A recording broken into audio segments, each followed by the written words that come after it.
So far, same bans. Surprised they're banning the Diana against ProFrog rather than the Zed. Oh, there it is. There's the Zed ban.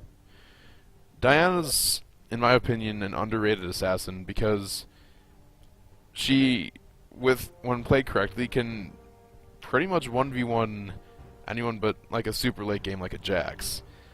Yeah, I've seen ProFrog play a lot of Diana lately, and it's getting to the point where it's as strong as his Zed. It's not a bad ban. I would ban Zed before I'd ban Diana, but it makes sense to ban both of them. So I wouldn't be surprised to see ProFrog play Azir this game, but I don't expect them to pick it early. They won't want to reveal that because that's something that's not too hard to counterpick.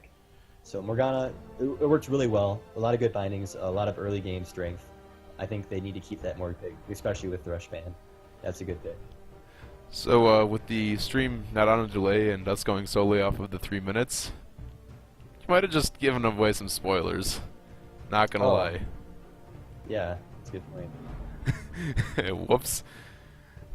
So, if there's counterplay to an Azir, ProFrog will come calling. And Draven Hover from Randy.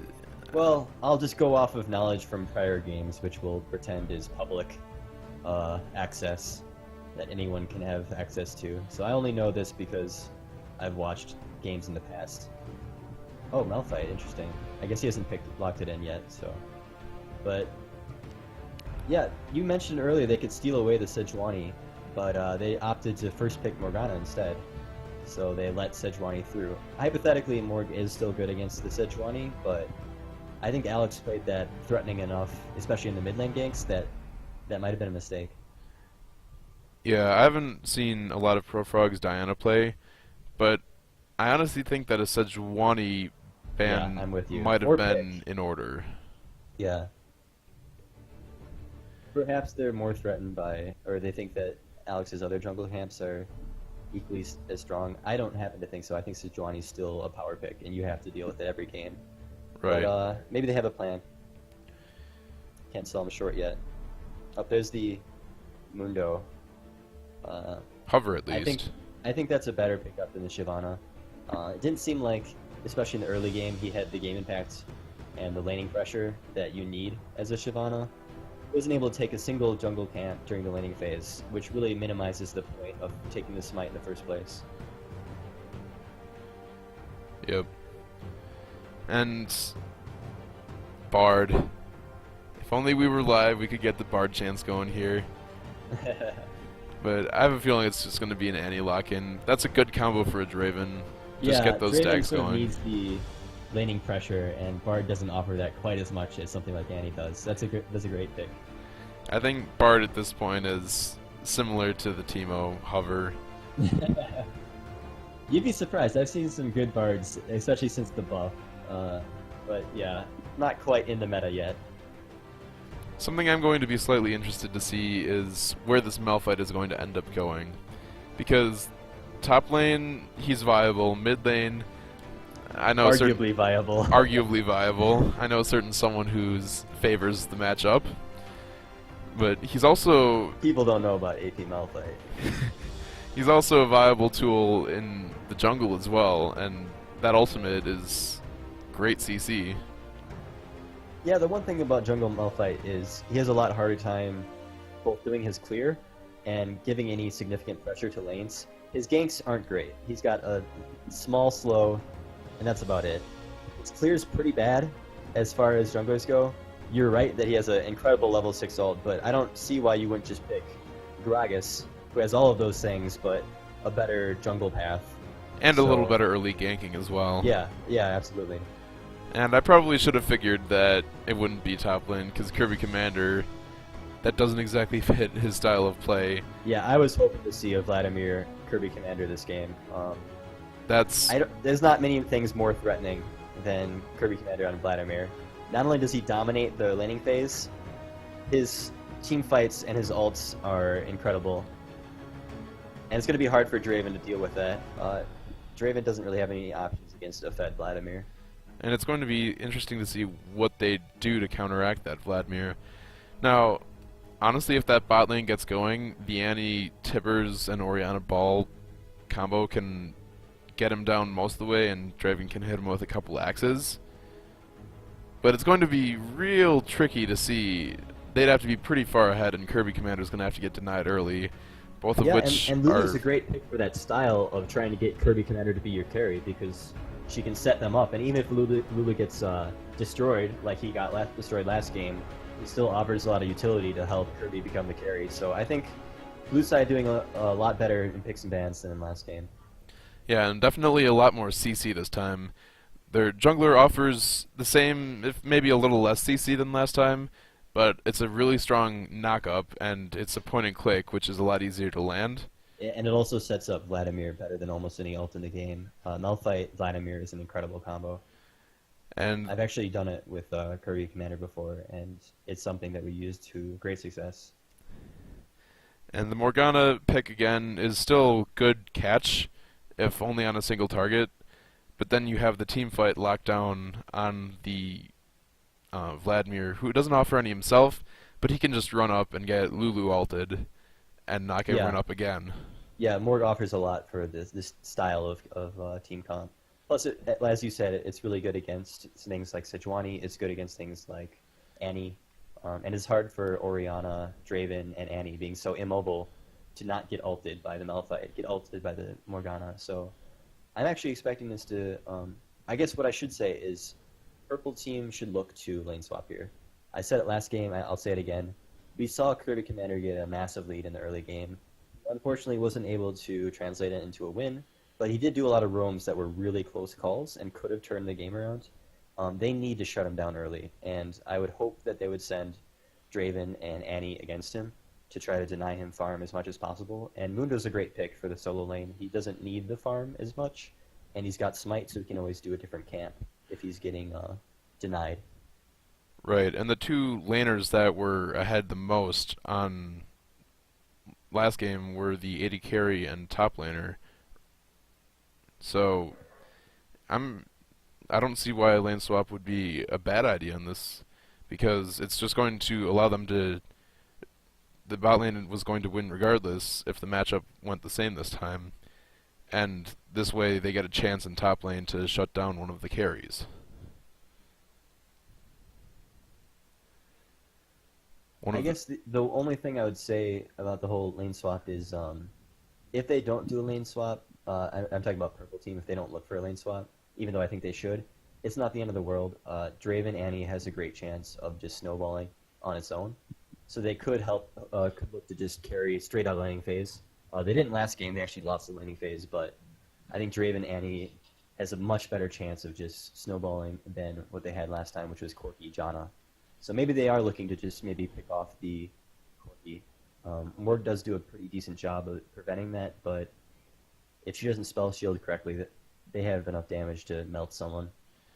And it's really interesting, as good as the Black Shield is, early on it can only tank a spell or two. So if Annie gets her full combo off, that's going to, if she times it correctly in like predicting when the Black Shield is going to be going on, Stoltmeister can still get the stun off, and then Draven has his stand aside as well. Yeah, that's true. I mean, it can only, like you said, it can only block maybe one spell. And I guess more importantly, she doesn't offer the shield in terms of actual damage, as opposed to magic damage that Janna does. So she doesn't really offer anything if Draven's just autoing Corki. All she can really hope to do is bind him and maybe get harass.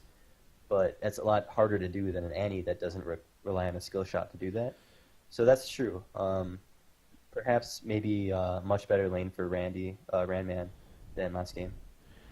And that's a big thought to going into this, is that Black Shield does only block the magic damage, and Draven is completely physical damage. I don't even think he gets AP scaling on his stand aside. Just complete physical damage up I'll in there. admit ignorance when it comes to Draven's AP scaling. I'm sure someone's done it. There's someone out there that mains AP Draven, just like the AP Vaerris is out there in the world. There's maybe 2 or 3 of them. But yeah, the Morg's not going to be doing much other than potentially getting a binding, you're right, and preventing the stun if she's doing it well. But Skillwrecks, as we saw from last game, can carry lane on Morgana. He's a great support player, so He was just let's having not some write him off issues translating that into the mid and late game. yeah, and that was more of a shot calling and objective-based problem more than maybe any one individual player's mistakes. Right. I'm just trying to, with that AP Draven scaling, back in Season 2 when Draven had his bleed passive. Oh yeah, I wonder if that was magic damage. I don't think it was. I think that was just a level-based scaling. But well, regardless, I think everything is physical damage, even if it does scale. Yeah, it looks like nothing scales off magic as expected. right. So yeah, it's not going to be. No damage is going to get reduced here. Yeah. Back in Season 2, that was Udlick that's main, and here comes a 5-man engage onto Kirby Commander. Ignite burned onto him. Yeah, First blood. Paid off there. Yeah, Kirby Commander was getting a little bit ahead of himself, just blatantly wandering into enemy jungle there. Minions have spawned. And NannerBeans saying, I can't find it. I don't know if that's an inside joke or whatever it is, but... So Ignite burned on Orianna. Again, we see an Orianna with Ignite. So aggressive. Oh, wow. and Look at that BM chat. that's Kirby. That's Marshall, right? Flash burned by Draven as well. So, oh, and as I hoped for, thank God, they have done the lane swap. They know what they're doing. So, hoping to deny the Vladimir even more. I mean, getting killed doesn't deny you at level 1, but hopefully they can translate this into shutting down Vladimir. That's really their win condition for the early game here. I'm still very... Whoa. NannerBeans didn't even finish off Gromp. Oh, well done by Skillwrecks. Knowing that he'd be trying to go for the early camp at level 1 and just completely denied him. He not only burns his level 1 experience, but he might actually have to burn teleport here too. Because they can just push in the wave. Yep, they're pushing in the wave, so he's forced to use his teleport. That's really a really well strong done by really strong counterplay from the level 1 strat that Red Side pulled out. Yeah, a lot of game knowledge shown already. That was Skillwrecks. That's a great job. Impressive play. I mean, Red Side had the thought of, well, lane swap is a strong thing we might try to do. They're probably going to run up and try to ward it. And they just got lucky that it was only Kirby Commander going up there to try and get the wards down. So they just caught him out. Back to what I said before, though. Even if Mundo does get shut down here by that level 1 play, that's not a big problem for them. Not a big problem for the Red Side. Oh, Whoa, wow, there's the flash ignite. There's the stand aside. Kirby Commander pools and is got forced to both flash out sides. of there. Yeah, he had to flash, otherwise he was dead. That was a great play by Stoltmeister. So yeah, back to what I was saying. It doesn't matter if Mundo gets shut down. He's going to scale no matter what. Vladimir needs items, and they're doing a great job of denying him. What about if he misses? Happened. What if he misses the cannon minion? He just missed a cannon minion. He threw the cleaver back behind the turret, and ooh, he's dangerously low. But he does have his Mundo passive. So for those unfamiliar with lane swaps, there's usually 2 reasons to do it. One is if your AD carry is someone that would lose the laning phase. Let's say you're something like Vayne. You want a lane swap so you have a safer way of farming. That doesn't seem to be the case here. It's the second reason, which is shutting down the opposing top lane. That's why you don't see things like Vaerris, Wukong, a lot of melee carries like Trinamir in competitive play, because it's so easy to shut them down with lane swaps. Here comes Malphite showing some presence top. But Draven just does so much physical damage. 2 axes hit and Malphite loses his shield and his half health. Stand aside lands onto Kirby Commander.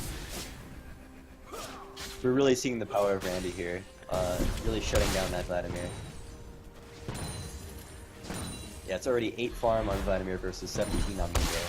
He's gonna have a rough game trying to catch up.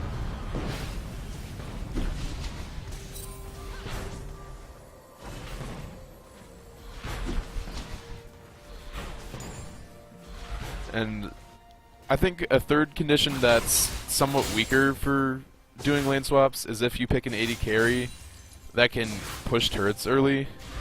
Yeah, that's true. Jinx can do it too. effectively, and I'm sure there's other ones. That really doesn't seem to be the case here either, because Vladimir's better at clearing waves than Mundo is. Yeah, they've already lost the tower. And in addition to that, Corki does about as much physical damage as Draven early on. So the danger of taking the tower early like that is the lane's going to always be pushed towards red side's secondary tower. So it's a lot harder to farm that bottom lane safely without getting ganked. Ooh, stand aside misses onto Kirby Commander. Yeah, he's just going to get bullied from now on out. So what I wouldn't be surprised for blue side to do, since they've taken that tower, is to swap the lanes back. Yep, here it is. They're going to send their AD carry and support top. That will hopefully free Vladimir up to find a different lane to farm. But that's what I was saying earlier, is that if you look at the minion wave bot lane, it's so far pushed towards red that he can't really farm that safely. And if there's one thing that Mundo can do, is he can freeze waves very effectively. Yeah, and he can also chase you down if he lands cleavers for the gank possibilities. Looks like Malphite coming into the thing up here. Here's a 4-man. Oh, Exhaust already burned onto Randy. Force Nice flashed out side. of there. But Malphite... It was close. Oh! Dark Binding to secure the kill. It was Skillwrecks. a nice attempt at this hit, but it's too much for them to have to deal with. And good idea by blue side to make up for this deficit they had. But while they sent 4-man top, the Mundo and Sejuani were clear to secure the dragon. Yeah, good idea. They know that there's no way that it can be contested. So I'd say that's a worth trade, even though they're going to be hitting on this turret. It's sort of a trade out of necessity. That's really the only thing they can do to arguably make it even. But as expected here, they send the Vladimir bot. And since Mundo has pushed it instead of freezing it, it's actually going to allow Vlad to get some much needed farm and give him a chance to catch up. And it's going to be hard to deny him now. Mundo can't really stop Vladimir from farming. So I would hope to see either another lane swap or to see the Sejuani start showing up bot lane. I don't know about Mundo being able to not deny Vladimir. He seems to be doing a pretty effective job to me. He almost got the kill there. And the early level 6, yeah, the early level 6 is going to do wonders. And once Vlad gets 6 though, it should be much easier for the Vlad.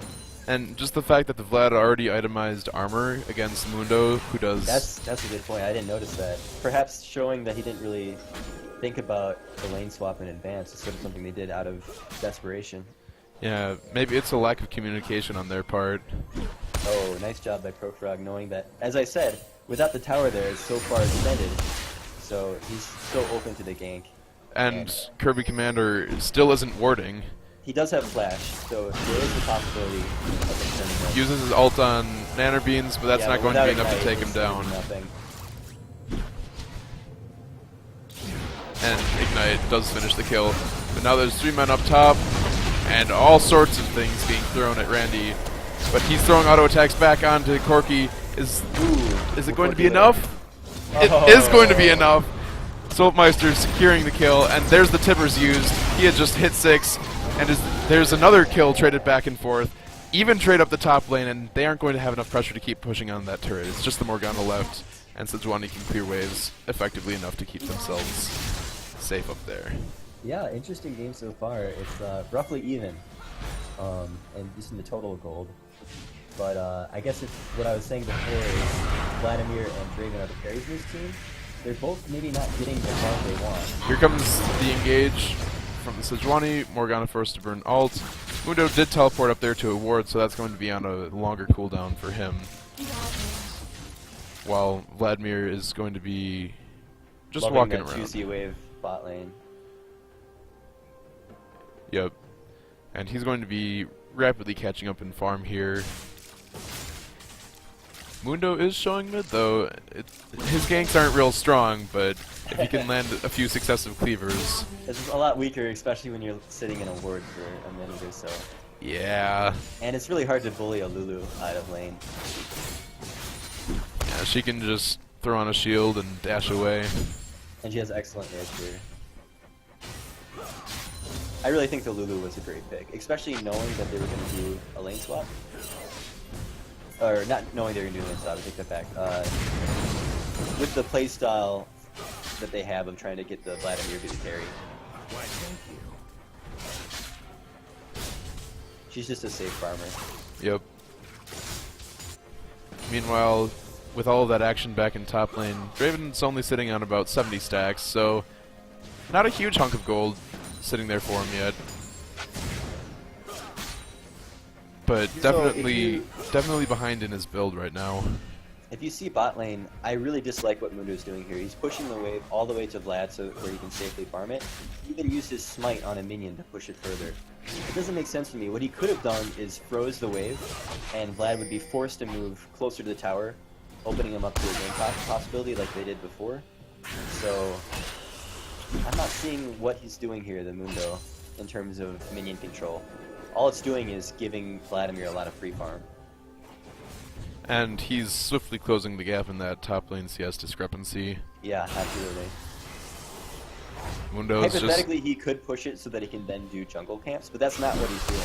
He's just staying in the lane. He's not using his smite advantage to get experience over the Vladimir. I think it's been some time since Kirby Commander's gone back to base, so he might be sitting on a hunk of gold.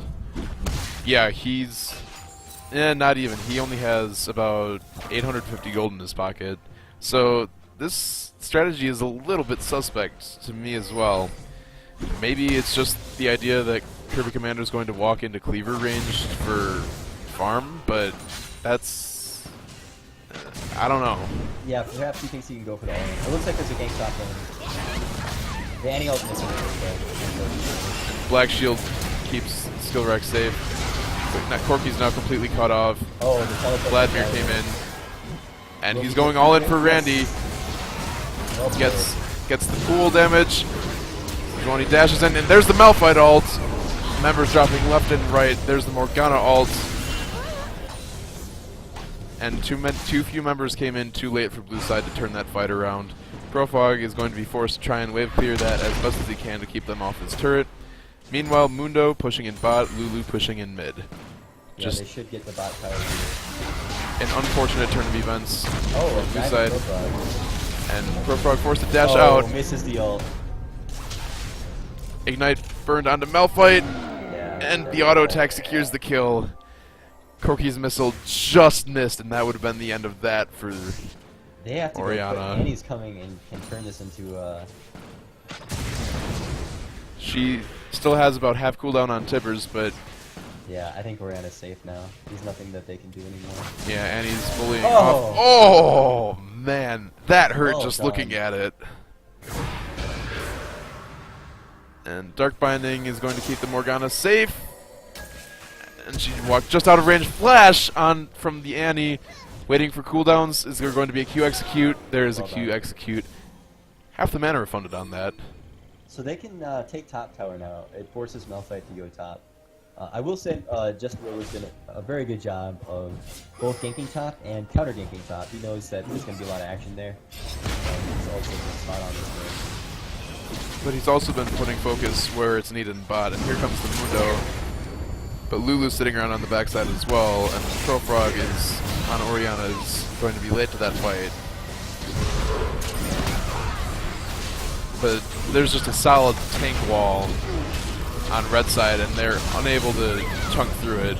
Yeah, Lulu, shutting down the Vladimir early really paid off, and you can see it in that fight. If he had more items, that was 2 dead champions on red, but even with Lulu, he didn't have the damage to melt them down fast enough. and Lulu's going to be getting to the point very soon where she's more of a buff champion than a damage dealer. Yeah, and without the carries having the gold they need, she's not going to offer enough utility on her own. She can only make someone else stronger, but if they're not already strong enough, there's only so much you can do. Just massive ult combinations. Oh, a bold dive, but it pays off. Just that Sejuani ult and Annie ult locks down the members and does a ton of damage.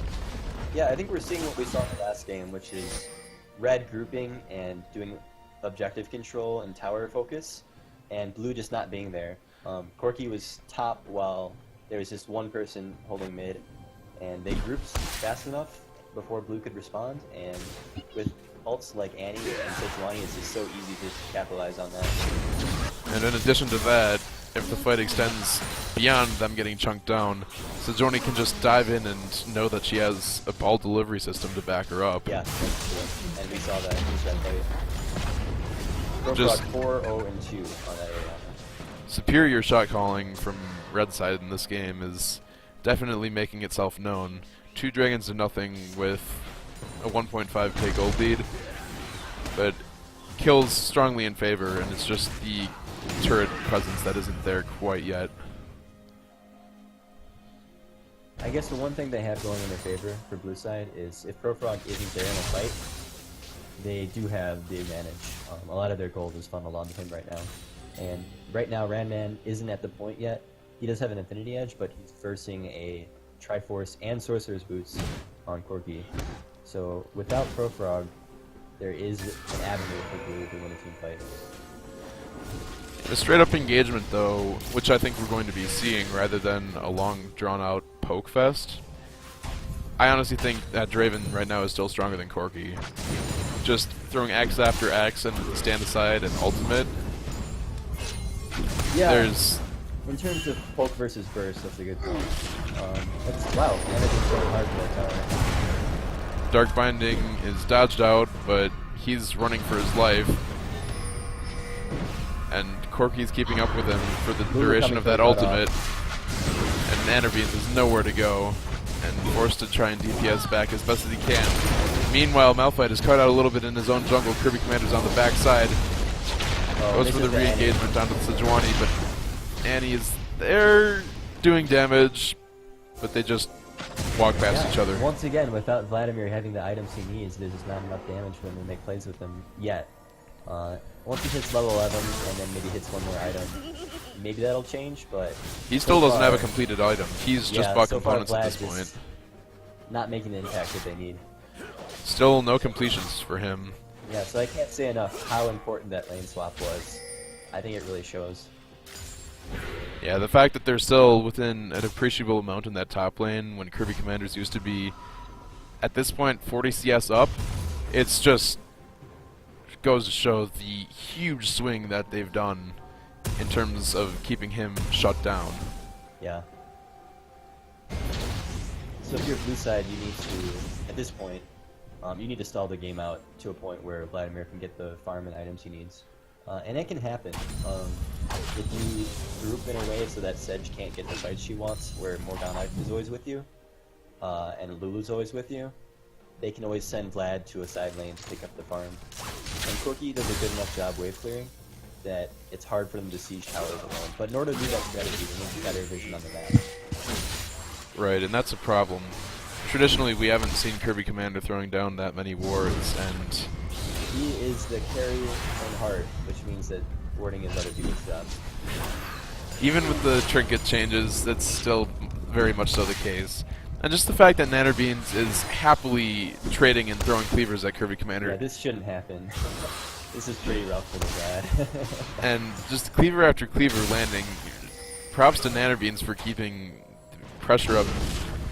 But all of that sustained going back from the window passive. He itemized really well against the Vlad too. Knowing that he's going to be, his role is to shut him down per se and 1v1 against him at this point.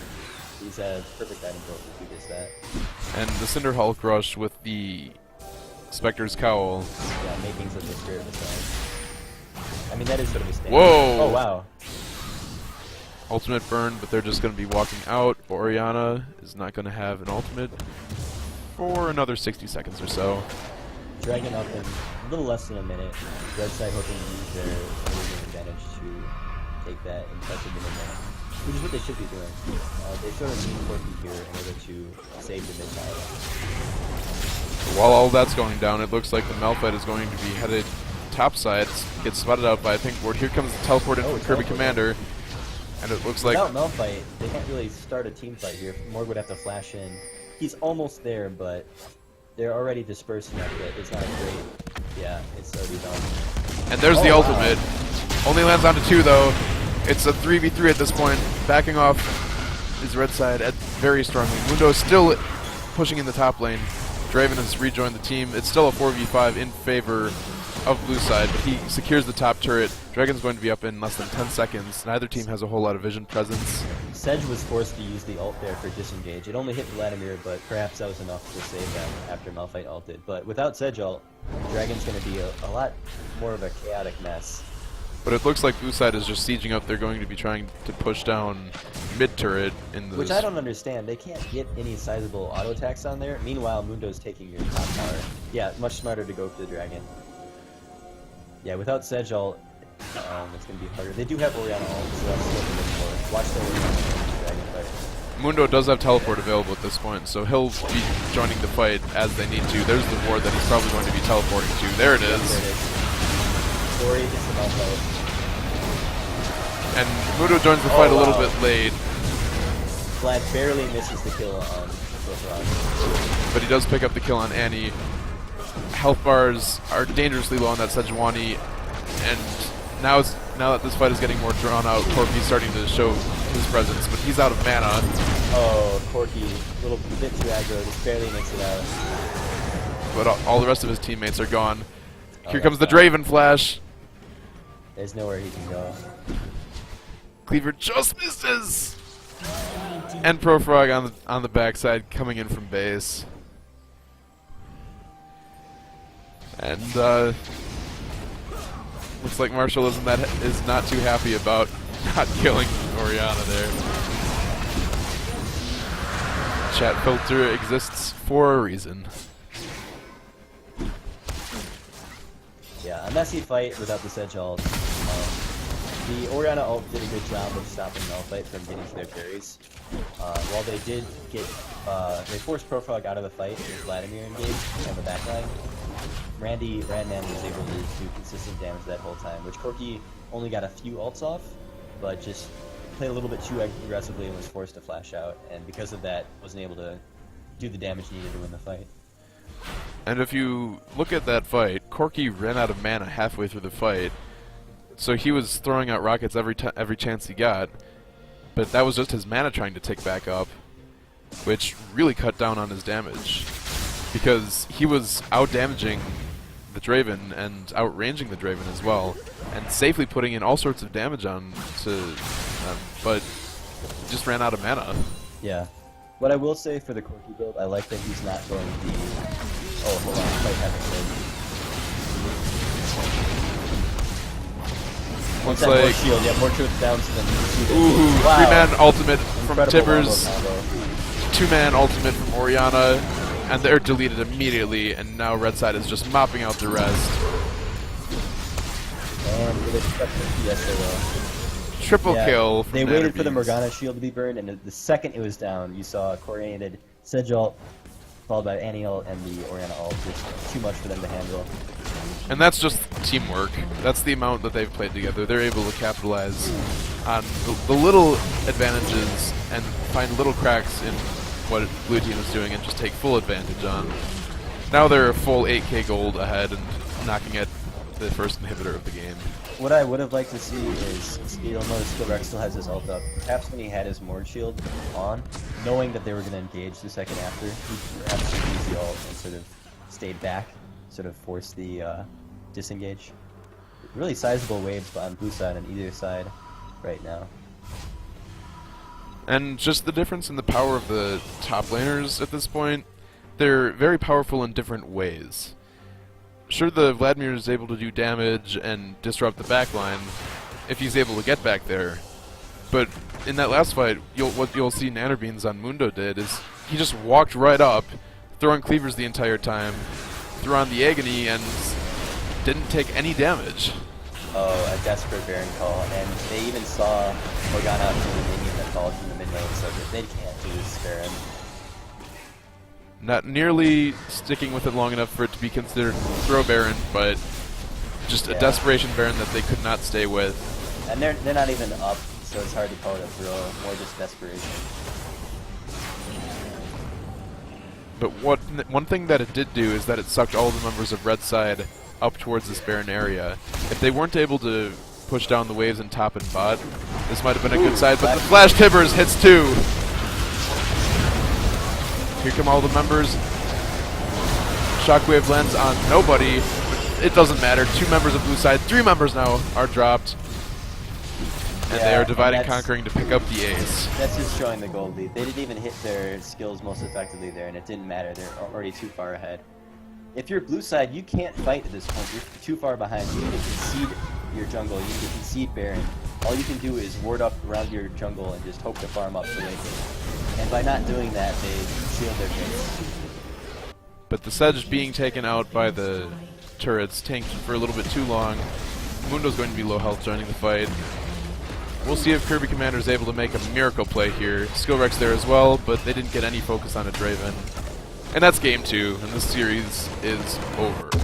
Yeah, props to the red side. Both games showing really smart map movements, objective control. I think the highlight of this game for sure is it's a textbook example of how a lane swap can win you a game. Vladimir was just too far behind to make a difference, even though he's an incredible Vladimir player. And that alone almost won them the game single-handedly. And like differences in map rotations, in this example, purple side was able to make some great rotations, pick up a couple kills, and then when they went back to regular laning, they snowballed that even further. You'll notice as the mid-game went on, as Lulu starts to fall off as a solo laner, Orianna started hitting her peaks and started doing increasing amounts of damage, especially with those couple kills and assists that she picked up in those early roams. Just snowballed that lead even further, finishing 40 CS up, and just once your mid lane gets going and your lane swap gets your bot lane stomping, you're pretty well set. Yeah. As a personal aside, I would give my MVP vote to ProFrog in both games. Second game ending up 7-0 and 8. One of them was just sort of due to the lucky dive that didn't go for blue side, but he showed a lot of shot calling and objective control. I think it was really impressive play from both games. You give your MVP to ProFrog. Honestly, I think I'm going to give my MVP to Alex. He had solid Sejuani plays both sides, and even though he got caught out that one time, he still had great ultimates across the entire board, and the rest of his team was able to capitalize on it so well. Yeah, that's true. I think that shows just the team play that they had. They were able to capitalize on when they had better groupings. They knew that they could take advantage of it, and it's just a quick ult and you win the fight off that. And he really played that well. So yeah, thanks for having me for the cast. Yeah, no problem. I believe we're going to be back on Saturday for the finals. Yeah. So those tuning in, Saturday's the final.